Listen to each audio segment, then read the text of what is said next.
अभिप्रेरणा का महत्व।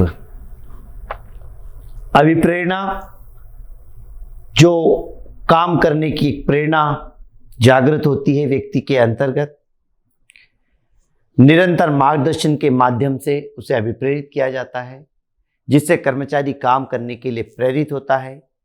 तो काम करने की इच्छा को जागृत करना अभिप्रेरण कहलाता है। तो अभिप्रेरण का क्या महत्व है? निर्देशन के अंतर्गत अभिप्रेरण का पहला महत्व साधनों का समुचित उपयोग करना, बेटर यूटिलाइजेशन ऑफ रिसोर्सेस। उत्पादन के जितने भी साधन आपके पास है, उन सभी साधनों का अगर सही सुनियोजित तरीके से आप प्रयोग करना चाहते हो तो अभिप्रेरण बहुत जरूरी है। और उत्पादन के साधनों में मनुष्य ही एक ऐसा साधन है, संसाधन है, जिसे मोटिवेट किया जा सकता है, जिसे गाइड किया जा सकता है, और वह व्यक्ति निर्जीव जितने भी साधन होते हैं उनका अच्छे से अच्छा प्रयोग कर सकता है। तो अभिप्रेरण के माध्यम से उत्पादन के जितने भी साधन हैं उनका पूरा और सही उपयोग किया जा सकता है, जिससे उत्पादन क्षमता में वृद्धि होती है।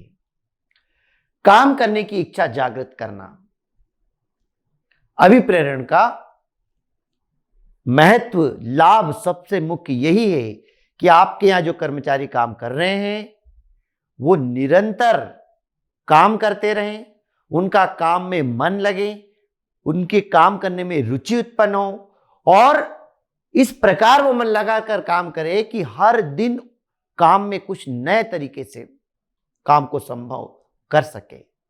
अर्थात उनके अंदर काम करने की इच्छा जागृत होना चाहिए।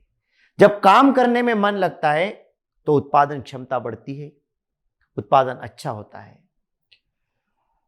श्रम आवर्तन में कमी तथा नए व्यक्तियों के लिए आकर्षण।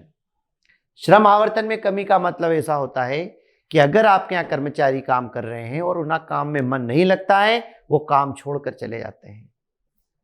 जबकि अभिप्रेरण वो माध्यम है जो कर्मचारियों को स्थिर रखती है। और कर्मचारी के आवर्तन मतलब कर्मचारी छोड़कर नहीं जाते हैं, स्थिर बने रहते हैं, और नए कर्मचारी काम करने के लिए प्रेरित होते हैं और आकर्षित होते हैं। और जब पुराने कर्मचारी हमारे यहाँ निरंतर बने रहते हैं तो उनकी कार्यक्षमता बढ़ती है, अनुभव का लाभ मिलता है संस्था को, और नए कर्मचारी आते हैं वो भी अट्रैक्ट होते हैं और उत्पादन हमारा बढ़ता है। तो जैसे जैसे संस्था का विकास होता है, अभिप्रेरणा का लाभ सभी को मिलता है। उत्पादक व उत्पादकता में वृद्धि। उत्पादन और उत्पादकता, production and productivity both are increased.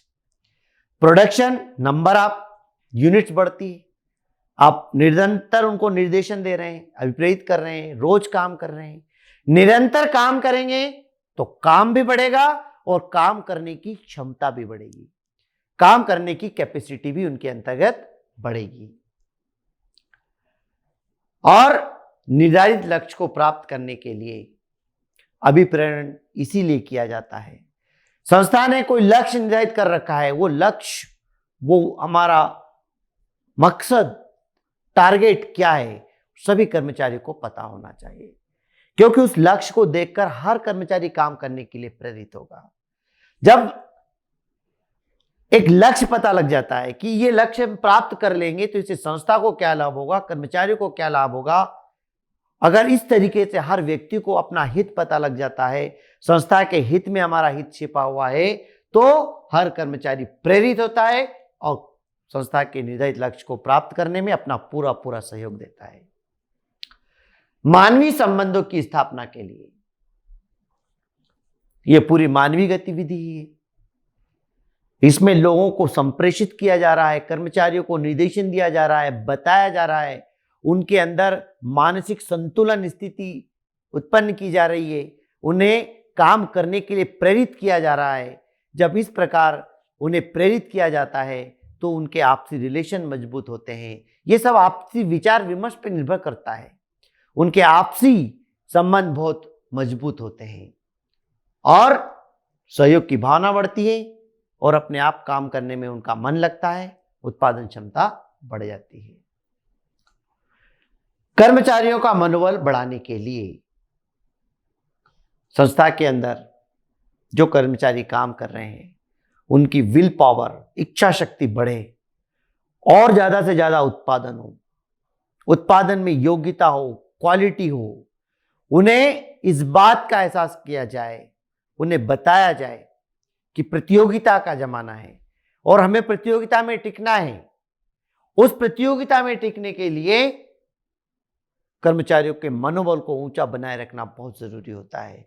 जब वो पूरे मन लगाकर पूरी क्षमता से काम करेंगे तो गुणवत्ता में सुधार होगा, उत्पादन अच्छा होगा और हम प्रतियोगिता में टिक पाएंगे और उसी आत्मबल, मनोबल के भरोसे हम कर्मचारियों से ज्यादा काम ले सकते हैं।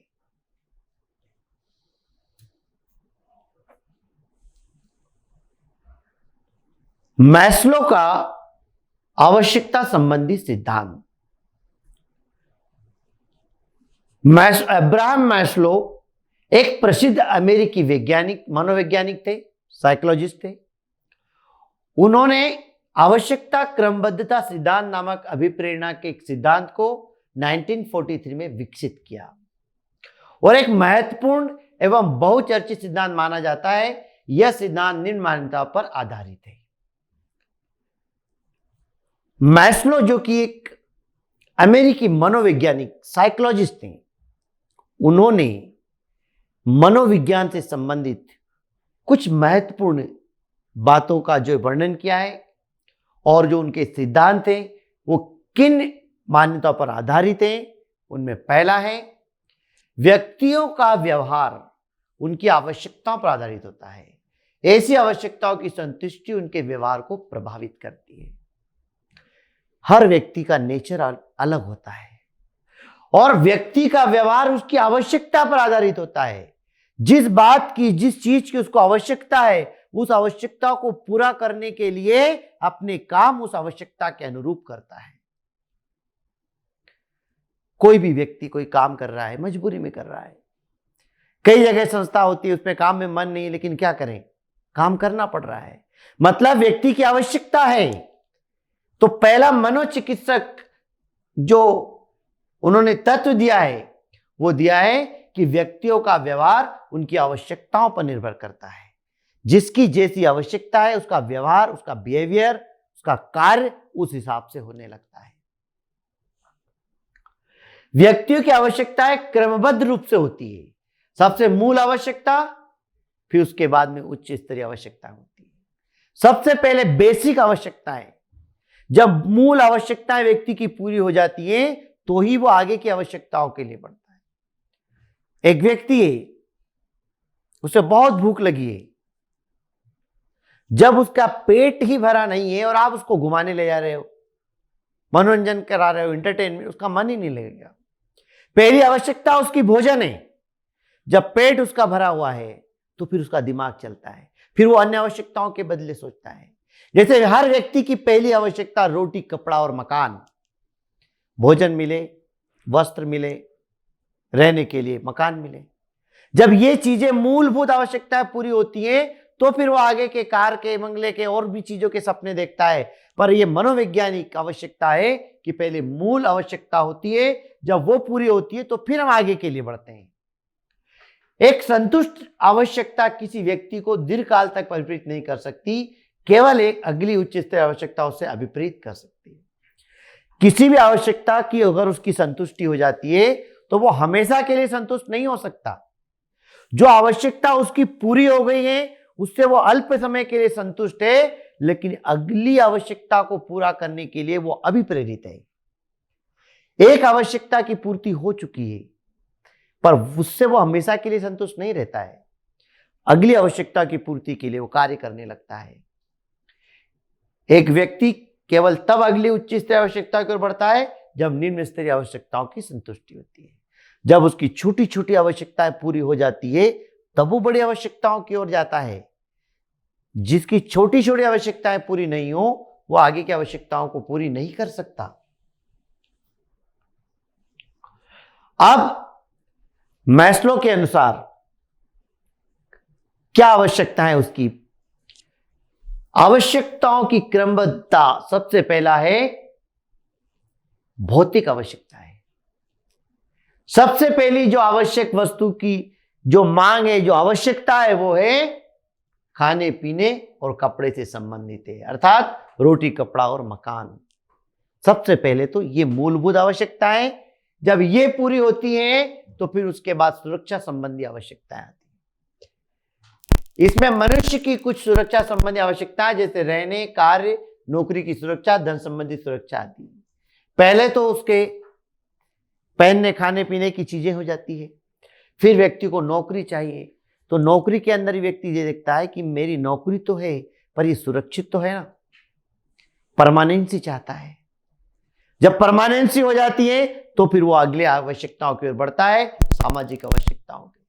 और इन सामाजिक आवश्यकताओं में प्रेम पाने देने की इच्छा, मित्रता, संबंधी भाव, मतलब समाज के अंदर उसको अपनी रेपुटेशन चाहिए, लोगों से अच्छा व्यवहार चाहिए, घर परिवार समाज चाहिए।